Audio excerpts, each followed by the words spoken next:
MP board के कक्षा 10वीं के सभी विद्यार्थियों के लिए आज इस वीडियो में सामाजिक विज्ञान का मॉडल पेपर हम कंप्लीट करेंगे। तो सेट ए आज इस वीडियो में आप पढ़ेंगे और 6 मॉडल पेपर आपको सामाजिक विज्ञान के मिलेंगे। तो 100% आपके क्वेश्चन इसी में से रहेंगे। तो चलिए बिना किसी देरी के अब हम शुरू करते हैं हमारे प्रश्नों को। पहला प्रश्न है, सही विकल्प चुनिए। तो पहला है, प्रथम अंतर्राष्ट्रीय पृथ्वी सम्मेलन किस वर्ष आयोजित हुआ? तो यह 1992 में आयोजित हुआ। तो आ नंबर वाला आपका सही है। दूसरा है, निम्न में से किस फसल को पीला सोना कहा गया है? तो जो सोयाबीन की फसल है उसे पीला सोना कहा गया है। तीसरा है, सूती कपड़ा मिल की रूपरेखा किसने तैयार की थी? तो रिचर्ड आर्कराइट ने किसकी रूपरेखा तैयार करी थी? सूती मिल कपड़ा की रूपरेखा इन्होंने तैयार की थी। चौथा है, भारत में मुद्रण कला का आगमन कब हुआ? तो इसका आगमन 1556 को हुआ था। तो 2 नंबर वाला आपका सही है। पांचवा प्रश्न है, शिक्षा किस सूची का विषय है? तो शिक्षा समवर्ती सूची का विषय है। छठा है, द्विदलीय शासन व्यवस्था है। तो यह कैसी व्यवस्था है? यह अमेरिकी में होने वाली व्यवस्था है। तो ये हो गए हैं आपके सही विकल्प। अब हम इंग्लिश मीडियम वाले बच्चों के लिए कंप्लीट करेंगे। तो पहले का आपका ए वाला सही है, दूसरे का आपका बी वाला सही रहेगा, तीसरे का भी आपका बी, चौथे का आपका रहेगा बी वाला, और जो पांचवा है आपका, पांचवे का आपका सी वाला सही रहेगा, और जो छठा है छठे का आपका रहेगा इन अमेरिका, ये वाला। तो चलिए बढ़ते हैं अगले प्रश्न की ओर। अगला आपका प्रश्न है, रिक्त स्थानों की पूर्ति कीजिए। पहला है, भारत देश के क्षेत्रफल का लगभग 1.5% मैदानी है। तो इसका आंसर रहेगा 43%। अगला है, सरदार सरोवर बांध डेडेस राज्य में है। तो यह गुजरात में है। तो हम यहाँ पे गुजरात भर देंगे। अगला है, अफ्रीका के पूर्व में डेडेस महासागर स्थित है। तो कौन सा महासागर है? हिंद महासागर है। अगला है, कोलकाता में देश की पहली जूट मिल लगाने वाले डेडेस थे। तो कौन थे? George Auckland. तो चलिए हम यहाँ पे लिख लेते हैं।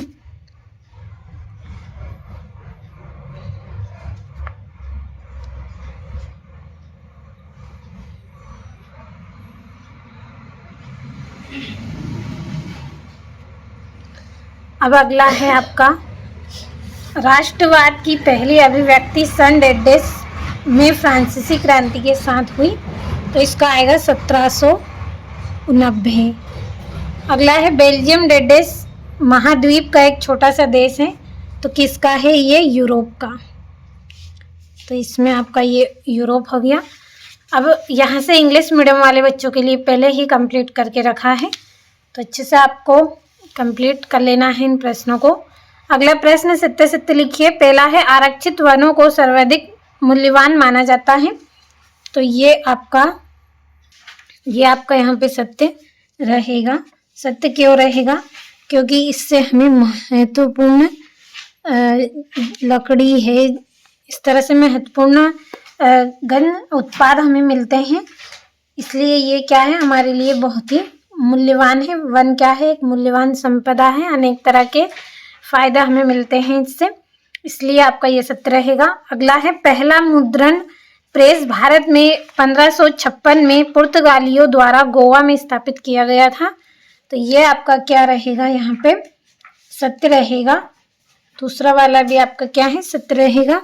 तो मैं यहाँ पे इस तरह से लिख रही हूँ। अगला है, 70 के दशक में एशियाई देशों में बेरोजगारी बढ़ने लगी। तो ये आपका यहाँ पे क्या रहेगा? इसका आंसर असत्य रहेगा। तो ये आपका असत्य रहेगा तीसरा। तो हम यहाँ पे लिखेंगे असत्य।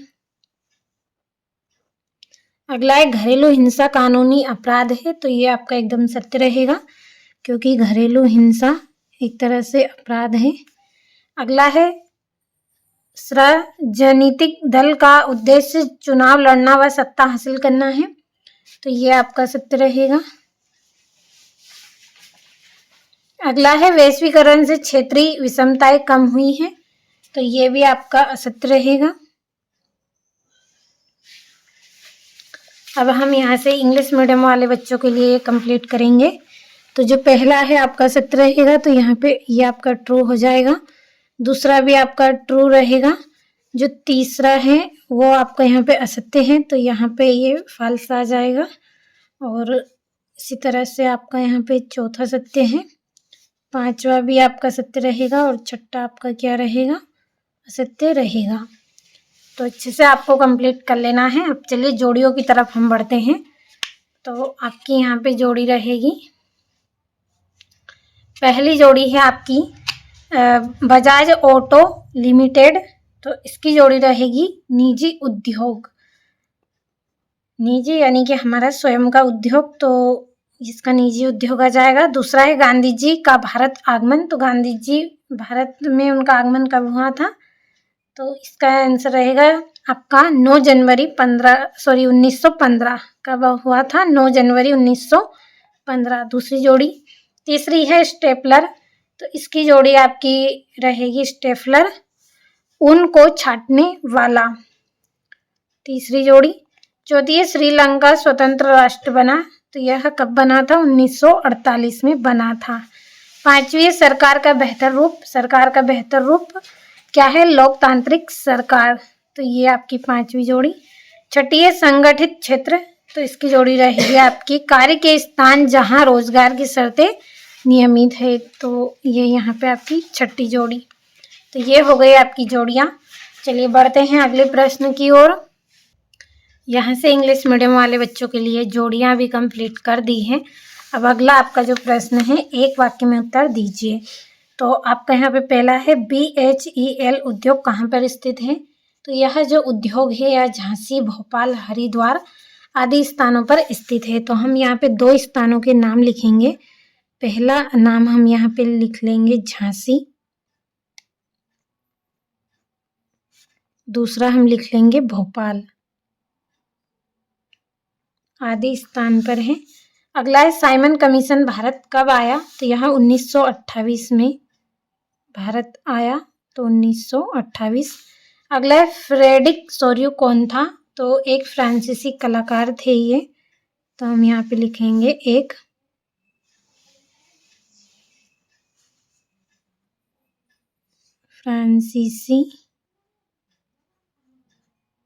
फ्रांसीसी कलाकार। अगला है धर्मनिरपेक्षता का क्या अर्थ है, तो राज्य का कोई आधिकारिक धर्म नहीं होना, राज्य का आएगा, राज्य का कोई आधिकारिक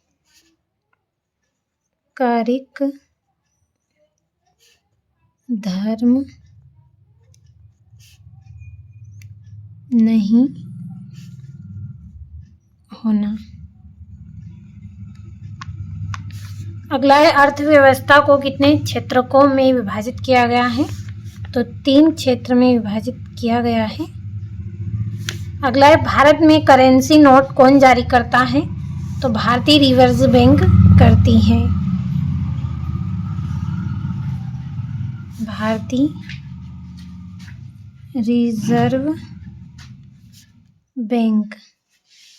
रिजर्व बैंक यानी कि जो SBI भारतीय रिजर्व बैंक। तो ये आपका यहाँ पे हो गया है छठा प्रश्न, और ये यहाँ से इंग्लिश मीडियम वाले बच्चों के लिए भी कंप्लीट कर दिया है। अब चलिए हमारे प्रश्नों को पढ़ते हैं। तो आपका छठा प्रश्न रहेगा डिजिटल भारत क्या है। सातवां है आपका साइमन कमीशन का बहिष्कार क्यों किया गया, और पूर्ण स्वराज्य के लक्ष्य को कब और कहाँ स्वीकार किया, और ये इसका यहाँ से अथवा है। कंप्लीट अच्छे से कर लेना है। अब चलिए बढ़ते हैं 8वें प्रश्न की ओर। 8वां प्रश्न है 500 साल पहले कौन कौन से खाद्य पदार्थ हमारे पूर्वजों के पास नहीं थे, और 9वां है 19वीं सदी के मध्य तक श्रम की बहुतायत से मजदूरों को जिंदगी कैसे प्रभावित हुई। और आपका अगला प्रश्न है 10वां, मुद्रण की सबसे पहली तकनीक कहाँ और कैसे विकसित हुई। 11वां है राजनीतिक दल से क्या आशय है। और 12वां है लोकतंत्र में नागरिकों की भूमिका संक्षेप में बताइए। और ये आपका यहाँ से 13वां है प्राथमिक क्षेत्र से आप क्या समझते हैं, लिखिए। चलिए बढ़ते हैं अगले प्रश्न की ओर। ये यहाँ से आपका 14वां है वैश्वीकरण क्या है। 15वां है संसाधन से आप क्या समझते हैं। 16वां है खरीफ व रबी की फसल में अंतर स्पष्ट करना है। और आपको इस वीडियो के डिस्क्रिप्शन में एक लिंक मिलेगी जिसमें आप एप्लीकेशन से जुड़ सकते हैं, तो आपको उस लिंक को देख लेना है, वीडियो के डिस्क्रिप्शन में आपको मिलेगी। और 17वां प्रश्न है आपका लोहा और इस्पात उद्योग को आधारभूत उद्योग क्यों कहा जाता है। 18वां है आपका सरकार के अधिकार क्षेत्र के आधार पर वनों का वर्गीकरण कीजिए। और आपका यहाँ से 19वां है भारतीय संविधान में केंद्र और राज्यों के बीच शक्तियों का बंटवारा किस प्रकार किया गया है, समझाइए। तो अच्छे से आपको सभी प्रश्नों को कंप्लीट कर लेना है। अब यहाँ से ये आपका अगला जो प्रश्न है विकास के लिए ऋण की भूमिका लिखिए। और 21वां है भारत में आधुनिक राष्ट्रवाद के उदय के 4 कारण लिखिए। और आपका 22वां है वायु परिवहन का महत्व लिखिए। और ये आपका 23वां प्रश्न है। तो अच्छे से आप सभी प्रश्नों को कंप्लीट करें, इसमें से आपके क्वेश्चन 100% रहेंगे। और अगले वीडियो में हम दूसरा सेट भी पढ़ेंगे, जब तक आप इस सेट को अच्छे से कंप्लीट कर लें।